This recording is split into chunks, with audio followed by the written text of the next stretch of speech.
আমি বিভিন্ন সভা সমিতিত যিবিলাক কথা পাতি আহিছিলোঁ বা আমি বিভিন্নভাৱে যেহেতু মই এই সমষ্টিৰ সমষ্টিভিত্তিক যিটো ফুড এণ্ড চিভিল ছাপ্লাইৰ মনিটৰিং এণ্ড ভিজিলেন্সৰ চেয়াৰমেন সেই সুযোগত মই মাজে মাজে মিটিং দিব লগা হয় কেনেকৈ চলি আছে কেনেকৈ চলি থকা নাই মুখ্যমন্ত্ৰী ঢকুৱাখানাৰ যিটো উদাহৰণ দিছে আমাৰ ডিষ্ট্ৰিক্টতো 9 মাহত 1 বছৰ হৈছিল আপোনালোকে সবে জানে 9 মাহত বছৰ হৈছিল আমাৰ সমষ্টিত 9 মাহত বছৰ হৈছিল 3টা কোটা মাৰা যাব এইটো ফাইনেল সবে একসেপ্টেড এভৰিবডি একসেপ্টেড কিন্তু আমি আহাৰ পিছৰ পৰা এইটো যথেষ্টখিনি কেইবাবাৰো মিটিং আমাৰ ইয়াৰ আগত আমি প্ৰতিটো ডিচিৰ লগতে মিটিং কৰিছোঁ যিখিনি আমি SDLC বা আমি যিখিনি মিটিং পাতোঁ মনিটৰিং কমিটি যিখিনি মিটিং পাতোঁ সেইবিলাকত আমি বিভিন্ন সময়ত বিভিন্ন ব্যৱস্থা লৈছোঁ আৰু আমি চাউল মাহৰ যিটো কথা কৈছিল মুখ্যমন্ত্ৰী ডাঙৰীয়া 15 তাৰিখ 20 তাৰিখলৈকে দিয়ে 10 তাৰিখৰ আগত ল'ব লাগিব দ্যাট মিন্স পাৰপাছটো কি যাতে এইটো মাহৰটো সেইটো মাহত নাযায় সেইকাৰণে 10 তাৰিখ দিছে তাৰ পিছত যাব নোৱাৰিব আমাৰ ইয়াত এনেকুৱা এটা চিষ্টেম আছিল এই মাহৰটো সেই মাহত গৈছে না কোন মাহত গৈছে সাধাৰণ ৰাইজে বুজি নাপায় এই যেটো ইপোজ সিস্টেম কৰিছে আপোনালোকে নাজানে ইপোজ সিস্টেম কৰাৰ পিছতো আমাৰ তাহত আধা চাউল দিয়া হয় কিছুমান সমবায় সমিতিৰ জৰিয়তে কিছুমান এজেন্টৰ জৰিয়তে আধা চাউল দিয়া হয় আধা চাউল দি এবাৰ ইপোজ লোৱা হয় 10 দিন মান পিছত আকৌ বাকিখিনি চাউল দি আকৌ এবাৰ ইপোজ লোৱা হয় দ্যাট মিন্স 1 মান্থ 1 মাহৰ বস্তুটো নোহোৱা হৈ যায় এইটো আমাৰ ডিস্ট্ৰিক্টত চলি আছিল বহুত কষ্টৰে বন্ধ কৰা হৈছে আমাৰ ইয়াত আটা দিয়াৰ পিছতে ইপোজ লোৱা হয় যেটো সিস্টেমত নাই আটা দি ইপোজ লোৱা সিস্টেম নাই কিন্তু আমাৰ ইয়াত আটা দিও ইপোজ লোৱা হয় এইবিলাক যথেষ্টখিনি বিষয় আমাৰ দৃষ্টিগোচৰ হৈ থাকে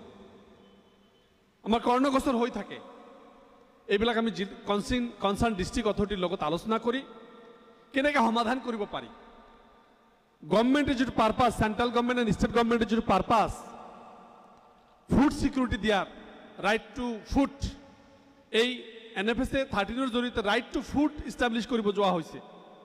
খাদ্যৰ অধিকাৰটো এস্টাবলিশ কৰিব যোৱা হৈছে খাদ্যৰ অধিকাৰৰ বস্তুটোক ইয়াত যাতে 6-9 হ'ব নোৱাৰে তাৰ কাৰণে প্ৰত্যেকটো জনসাধাৰণ প্ৰত্যেকটো মাতৃসকলে যথেষ্ট সচেতন হোৱাৰ প্ৰয়োজন আছে আমি জানো পেডি প্ৰকিউৰমেন্টৰ জৰিয়তে যিখিনি ধান আমাৰ পেডি প্ৰকিউৰমেন্টৰ জৰিয়তে আহে পেডি প্ৰকিউৰমেন্ট আৰু আমাৰ NFS এৰ লগত কানেক্টেড আছে আমাৰ কিমান পেডি প্ৰকিউৰমেন্ট হয় আমাৰ ডিস্ট্ৰিক্টত সেই ধানবিলাক ক'ত যায় সেই ধানবিলাক ভাঙে নে সেই ধানৰ পৰা চাউলবিলাক আমাৰ ডিস্ট্ৰিবিউট কৰে নে তাৰ কি সিস্টেম চলি আছে আজিৰ দিনটো এই মুহূৰ্তত কিন্তু মই ডাৰ্কত পেডি প্ৰকিউৰমেন্টৰ যথেষ্ট আপত্তি আহে ফাৰ্মাৰ্ছে যদি কেতিয়াবা ধান লৈ যায় তাৰ ধান ৰিজেক্ট হয় আকৌ কোনবা ব্ৰকাৰৰ থ্ৰুত ধান গলে হেতু একসেপ্ট হয় মাজৰ পৰা 100 টকা 200 টকা ধানৰ দাম কমি আহে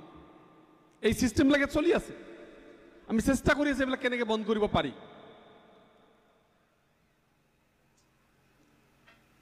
বহুত এজেন্টৰ তাত এতিয়াও কিছুমান নাম আছে সেই এজেন্টৰ এৰিয়াত সেই নামবিলাক ৰিকগনাইজ নহয়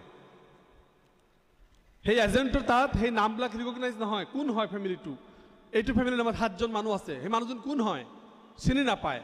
সেইখিনি সংশোধন কৰিবৰ কাৰণে মই কেইবাবাৰ নোট দিলো যে এইখিনি সংশোধন কৰি যিবিলাক মানুহৰ চিনাক্তকৰণ নাম নাই সেইবিলাক কাটি নতুন নাম ভৰাই দিও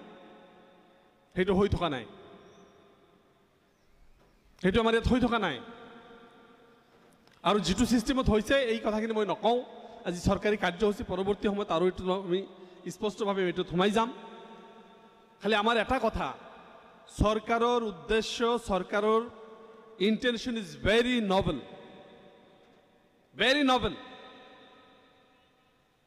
যে হিয়তৰ দুখিয়া মানুহে পাব লাগে আজি দিছে নহয় আৰু কেইটামান সংশোধন কৰি section 4 of the NFS Act 2013 কি আছিল 1 লাখৰ পৰা 4 লাখ লৈকে নামাই আনিছে আগত 1 লাখৰ তলৰবিলাকে পাব এতিয়া 4 লাখৰ তলৰবিলাকে পাব সেকশন 4 এমেন্ডমেন্ট কৰা হৈছে আজি মাস্টাৰ ৰোলৰ পৰা আৰম্ভ কৰি ফৰ্থ গ্ৰেডৰ এমপ্লয়মেন্টৰ পৰা আৰম্ভ কৰি আমাৰ কন্ট্ৰাকচুয়াল চাকৰিৰ পৰা আৰম্ভ কৰি 4th গ্ৰেডৰ ৰিটায়াৰমেণ্টৰ চাকৰিৰ পৰা আৰম্ভ কৰি তেখেতসকলক ইনক্লুড কৰা হৈছে। That means intention is very noble, কিন্তু ডিউ টু চাম বেষ্টেড ইণ্টাৰেষ্টেড মানুহ, মই কাৰো নাম ক'ব খোজা নাই, এইটো কোন কোন জড়িত আছে মই এতিয়া নকওঁ, আই উইল ৰাইট অন ইট, মই এইটো ব্যৱস্থা ল'ম। কাৰ কাৰণে এইবিলাক হৈ আছে, কাৰ কাৰণে এইবিলাক হৈ আছে, এই বস্তুবিলাক চাব লগা আছে। আমাৰ দুখীয়াৰ অধিকাৰ কৰি নষ্ট কৰিব ওলাইছে,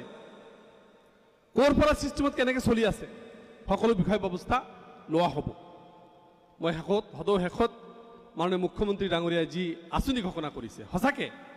আমাৰ নিযুত মাইনাই হওক, অৰুণোদয় হওক, আমাৰ PM কিষাণৰ জৰিয়তে বা কিষাণ নিধিৰ জৰিয়তে যিবিলাক হৈছে সেইবিলাক হওক, যথেষ্টখিনি উন্নতি সাধনৰ কাৰণে কাম কৰি আছে। আজিৰ এই মুহূৰ্তত যদি আমি মাননীয় মুখ্যমন্ত্ৰী ডাঙৰীয়াক ধন্যবাদ এটা নিদিওঁ, এটা কৃপণালী কৰা হ'ব। ৰাজনৈতিক ঊৰ্ধত গৈ চাকৰি বাকৰিৰ ক্ষেত্ৰত যিটো কথা কৈছে, পুলিচৰ চাকৰিৰ পৰা, শিক্ষকৰ চাকৰিৰ পৰা, ফৰেষ্টৰ চাকৰিৰ পৰা, সকলো চাকৰিৰ ক্ষেত্ৰত যিটো মুখ্যমন্ত্ৰীৰ ঘোষণা, সঁচাকৈ এইটো অত্যন্ত আদৰিবলগীয়া এটা প্ৰয়াস। আমি সঁচাকৈ এইটোক মুখ্যমন্ত্ৰী ডাঙৰীয়া তেখেতৰ নেতৃত্বক ধন্যবাদ দিব লাগিব। কিন্তু আৰু বহুতখিনি কাম কৰিব লগা আছে। মাননীয় মুখ্যমন্ত্ৰীক লগ পালে বা এইবাৰ এছেম্বলিত পালে মই কম, সেইকাৰণে উল্লেখ কৰিম। আজিৰ এই প্ৰক্ৰিয়া সফল হওক আৰু আমি যাতে টাৰ্গেট মতে দুখীয়াৰ সম্পত্তি, দুখীয়াৰ অধিকাৰ যি পাব লগা, তেখেতৰ অধিকাৰ যদি বঞ্চিত নহয়, এইখিনি আশা ৰাখি আজি আয়োজিত আমাৰ জিলা প্ৰশাসন আমাৰ যিখিনি আয়োজন কৰিছে বা ইয়াত আমাক মুখ্য অতিথি হিচাপে নিমন্ত্ৰণ কৰি অহাৰ কাৰণে আমি তেখেতক ধন্যবাদ জ্ঞাপন কৰিছোঁ। আৰু সকলো ৰাইজক যাতে এইটো ভালকৈ হয় তাৰ কাৰণে কৰিবৰ কাৰণে চবকে সচেতন হৈ ভাল কৰিবৰ কাৰণে ৰিকুৱেষ্ট কৰি মই মোৰ বক্তব্য সামৰণি মাৰিছোঁ। ধন্যবাদ।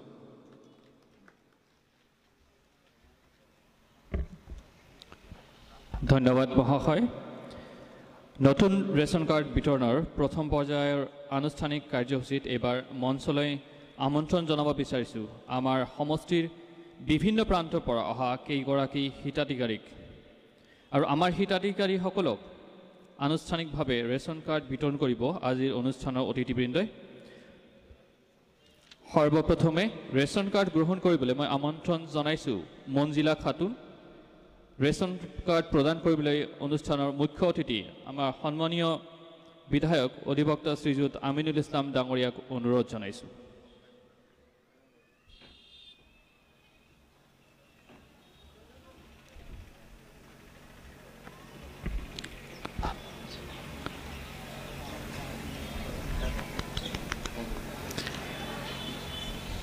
ইয়াৰ পিছতে মই আমন্ত্ৰণ জনাইছোঁ নাৰ্জুমা খাতুনক আৰু তেখেতকো আকৌ এবাৰ ৰেচন কাৰ্ড প্ৰদান কৰিব আজিৰ অনুষ্ঠানৰ সন্মানীয় মুখ্য অতিথি এডভকেট আমিনুল ইছলাম ডাঙৰীয়া।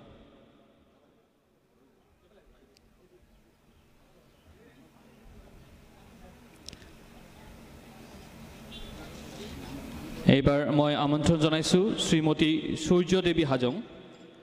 তেখেতক ৰেচন কাৰ্ড আগবঢ়াই দিব আমাৰ আজিৰ এই অনুষ্ঠানৰ সন্মানীয় মুখ্য অতিথি শ্ৰীযুত জাবেদ ইছলাম ডাঙৰীয়া।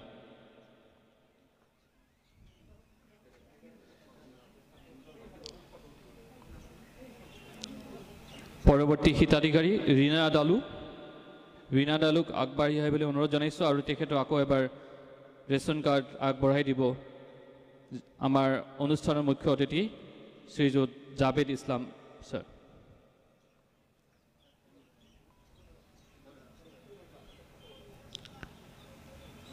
আমাৰ আন এগৰাকী হিতাধিকাৰী নুৰবানু খাতুন আৰু নুৰবানু খাতুনে ৰেচন কাৰ্ড গ্ৰহণ কৰিব আমাৰ জিলায়ুক্ত মহোদয় শ্ৰীযুত ৰাহুল কুমাৰ গুপ্তা ডাঙৰীয়াৰ পৰা।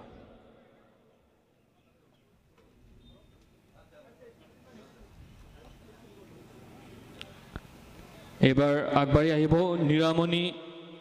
বৰ্মন কোচ। তেখেতক ৰেচন কাৰ্ডটি প্ৰদান কৰিব আমাৰ জিলা পৰিষদৰ CEO শ্ৰীযুত জয়ন্ত কুমাৰ বৰুৱাদেৱ।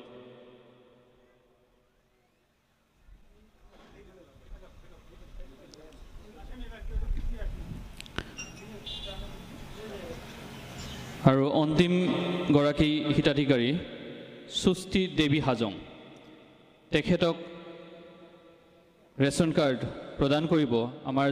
জিলা আৰক্ষী অধীক্ষক মহোদয় শ্ৰীযুত হৰেন তকবি ডাঙৰীয়া।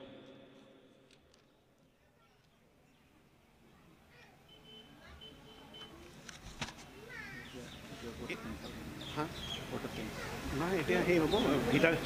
হিতাধিকাৰীৰ লগত ফটো হ'ব ছাৰ। হিতাধিকাৰী ছাৰ